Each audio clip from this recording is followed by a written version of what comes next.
Merci, Monsieur le Président. Je vais donc essayer de vous présenter rapidement une expérience assez concrète de coopération dans le bassin méditerranéen, dans le secteur de l'énergie, qui est celle de notre association, donc MEDREG, qui regroupe des institutions publiques que sont les régulateurs de l'électricité, du gaz et en général de l'énergie de 20 pays qui bordent la mer Méditerranée.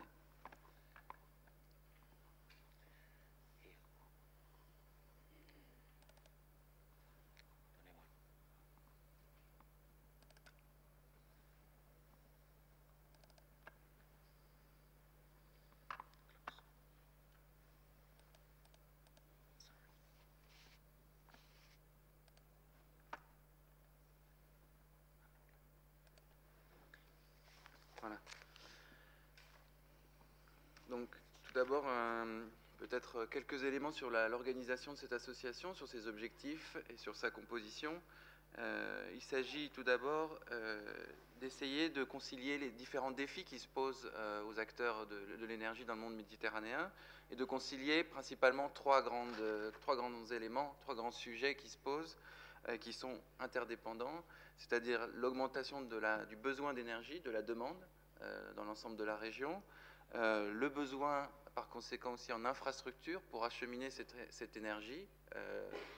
du producteur au consommateur, et donc les besoins de financement qui sont liés au développement de ces infrastructures, et enfin un besoin donc croissant pour arriver à une véritable coopération régionale de règles harmonisées qui permettent progressivement de développer les échanges et d'intégrer les marchés qui sont en train de se développer, que ce soit au niveau entre les pays de la rive sud, mais aussi à terme au sein du marché intérieur de l'Union européenne. Donc l'idée de MEDREG, c'est de proposer une approche très concrète par la coopération entre les acteurs de terrain, au niveau des techniciens, donc qu'on peut appeler en anglais une approche bottom-up, qui permet de partir des besoins et des préoccupations des experts du domaine de la régulation et d'agréger petit à petit des préoccupations de l'ensemble des acteurs du secteur, à la fois les opérateurs de réseau, mais aussi l'ensemble des financeurs en termes d'infrastructures, et de sensibiliser, bien entendu, le politique à ces enjeux que sont le développement des infrastructures et des réseaux. Donc évidemment, ces objectifs requièrent une vision de long terme, des efforts continus et un processus qui est conçu, bien entendu, au niveau régional, c'est-à-dire qui permet de regrouper l'ensemble et d'associer en permanence l'ensemble des pays de la région. Alors cette vision commune de la régulation de l'énergie que l'on essaye de promouvoir se base sur une organisation assez simple qu'on pourrait résumer en deux piliers principaux. Premièrement, l'objectif de MEDREG, c'est de produire de l'expertise et des données consolidées qui permettent ensuite aux acteurs du secteur de se repérer, d'avoir un certain nombre d'éléments de base pour connaître l'état des lieux, que ce soit dans le domaine de l'électricité, du gaz, des énergies renouvelables, mais aussi de l'ensemble du cadre de régulation et des règles juridiques et législatives qui s'appliquent dans les différents pays. Et le deuxième grand pilier, c'est bien entendu la formation, les actions de formation que l'on développe et de développement des capacités qui sont développées notamment en lien avec notre partenaire privilégié qui est l'école de régulation de Florence, qui a été créée par les régulateurs de l'énergie européens et qui nous aide à développer un certain nombre d'actions ciblées et à justement rendre concret cet échange d'expériences et ce dialogue entre les régulateurs de manière tout à fait concrète sur des sujets qui sont les règles d'échange aux frontières concernant l'électricité, par exemple, et la manière dont, autre exemple, dont coopèrent les autorités de régulation entre elles au sein du bassin méditerranéen, pour ne citer que ces exemples-là. Donc, trois groupes principaux sur les sujets techniques énergétiques que sont le groupe électricité, le groupe gaz et le groupe énergie renouvelable et environnement, et un groupe qui est un groupe plus transversal qui s'occupe de toutes les questions institutionnelles et des relations extérieures de notre association avec ses principaux partenaires. Alors, pour évidemment arriver à rendre concret et réel ce travail au niveau de notre association, nous sommes en train de développer au sein du secrétariat, qui est un petit peu le point de référence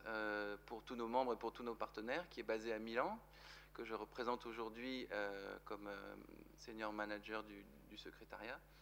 et qui permet justement de coordonner à la fois les actions des membres, mais aussi l'ensemble de la politique de communication vis-à-vis de l'extérieur. Donc ça passe par évidemment aujourd'hui de manière incontournable le développement d'un site internet, de manière qui est appelé à être de plus en plus complet, à regrouper l'ensemble des données qui concernent notre association et qui intéressent à la fois nos membres et l'ensemble de notre réseau. Mais aussi l'idée, c'est petit à petit, à l'aide des objectifs généraux des outils de communication, de développer un véritable axe de coopération qui soit à la fois solide avec un partenariat, notamment avec une autre institution européenne qui est l'École de régulation de Florence, mais aussi qui doit nous permettre aux régulateurs de jouer ce rôle réel de référence au niveau régional, tels qu'ils ont déjà pu être soutenus, notamment par diverses déclarations ministérielles, que ce soit à Limassol en 2007 ou à Marseille en 2008 par les ministres des Affaires étrangères qui ont reconnu le rôle important des régulateurs de l'énergie dans l'intégration régionale, en particulier bien sûr sur le secteur de l'énergie. Donc l'idée de MEDREG, c'est de progressivement promouvoir cette idée d'une intégration renforcée et d'aller vers ce qu'on pourrait appeler une communauté méditerranéenne de l'énergie, qui passe par un renforcement donc, de cette intégration régionale. Et évidemment, cette intégration et ces efforts ne pourront pas être réalisés par les régulateurs seuls. L'idée est bien entendu de petit à petit, comme je le disais en introduction, d'agréger un maximum d'acteurs et de partenaires qui permettent justement de faire partie de ce réseau permanent, de ces échanges permanents sur les besoins et les expériences des différents acteurs régionaux, que ce soit au niveau national, au niveau régional. Par exemple, pour citer que la coopération régionale, MEDREG, bien sûr, s'inspire à la fois de ce qui se fait au niveau de l'Union européenne, notamment du Conseil des régulateurs européens de l'énergie, mais aussi de l'expérience des Balkans, c'est-à-dire de la coopération dans le cadre de la communauté de l'énergie de l'Europe du Sud-Est.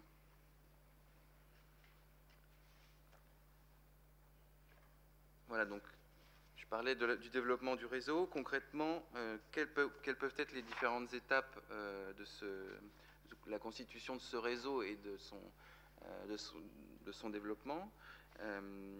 L'idée, c'est que, bien sûr, MEDREG a déjà, dès son origine, commencé à s'intéresser à ces sujets de coopération stratégique et entend jouer une part de plus en plus importante en termes de cette coopération, en s'adressant à la fois aux industries du secteur, aux opérateurs de réseau, bien entendu, et à l'ensemble des acteurs qui peuvent intervenir, que ce soit les traders, les associations de consommateurs, les lieux de réflexion qui permettent là aussi d'avancer sur l'intégration méditerranéenne plus généralement, mais qui évidemment ont une composante souvent de réflexion sur l'énergie, qui est un sujet central de la politique euro-méditerranéenne. Les institutions financières, puisque je l'ai dit, le développement des infrastructures ne pourra pas se faire sans justement ce cadre qui permettra de donner toutes les assurances aux investisseurs, d'une certaine stabilité de leurs investissements, d'une certaine visibilité sur le moyen et sur le long terme. Et donc c'est là aussi un enjeu de notre association d'arriver à faire dialoguer les régulateurs, les financeurs, les développeurs des différents réseaux d'électricité et de gaz. Et là encore, l'idée du secrétariat, c'est d'arriver à coordonner l'ensemble de ces activités et de pouvoir les développer de manière de plus en plus visible. Alors, un certain nombre de choses depuis la création de notre association en 2007. Déjà, un certain nombre de choses se mettent en place, notamment nos collègues de Terna qui sont présents aujourd'hui ont joué un rôle très actif dans ce qui doit devenir l'association des opérateurs de réseau de transport d'électricité à l'échelle de la Méditerranée. Donc ça, c'est déjà une première étape qui s'est faite en coopération et au cours du dialogue aussi avec les régulateurs, et qui est un exemple là aussi concret de ce résultat qui doit nous amener vers davantage d'intégration des marchés.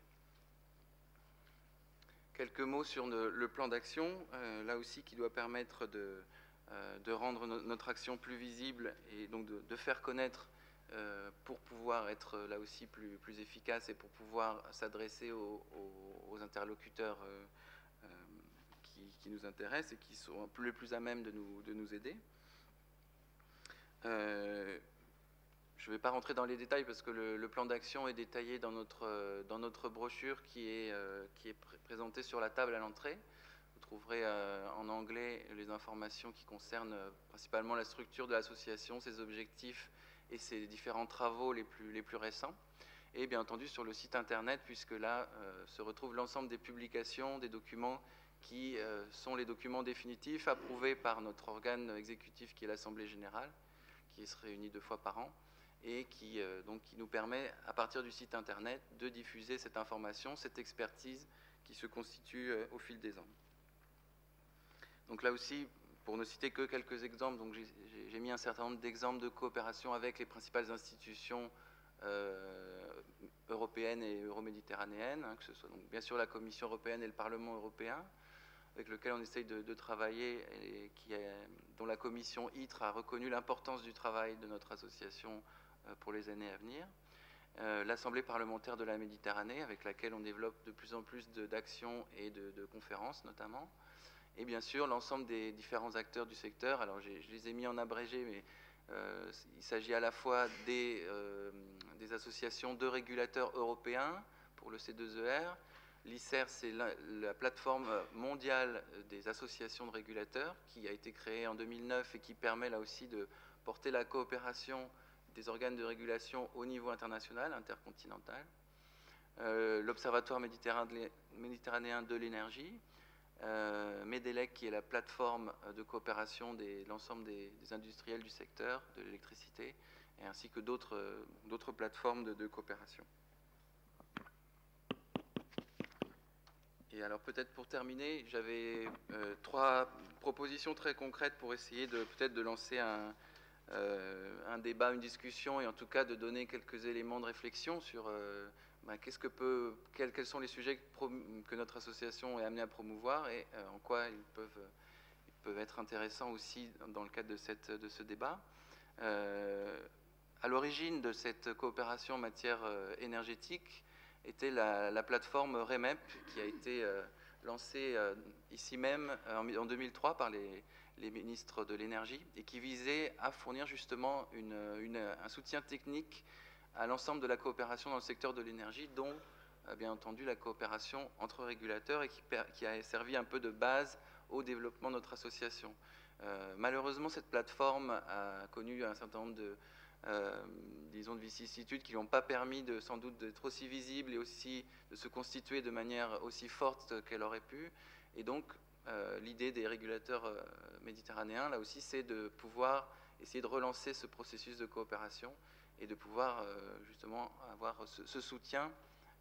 à la fois dans le domaine de la régulation, mais pour l'ensemble des acteurs de l'énergie. La deuxième proposition, là aussi concrète, c'est le besoin en investissement et comment favoriser un cadre stable d'investissement et inciter les investisseurs internationaux à se rapprocher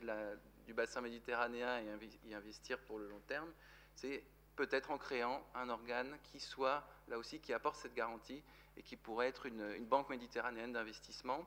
qui, bien entendu, s'intéresserait notamment aux infrastructures, comme peuvent déjà le faire la Banque européenne d'investissement ou la Banque européenne de reconstruction et de développement. Et j'en termine avec une 3e proposition qui vise là plus particulièrement les régulateurs de l'énergie, mais qui vise à poursuivre nos efforts pour arriver à rendre ces institutions qui sont le cœur finalement du développement des marchés, ouverts à la concurrence et de manière à, là aussi, répondre à cette demande et permettre le développement des investissements, de pouvoir pousser en faveur d'une harmonisation progressive des compétences, des pouvoirs, des missions de ces régulateurs, qui permettent là aussi de renforcer notre action et de voir que la valeur ajoutée de cette expertise des régulateurs est indispensable dans le cadre du développement régional. Voilà, je vous remercie. J'espère que je n'ai pas dépassé mon temps et je vous laisse la parole.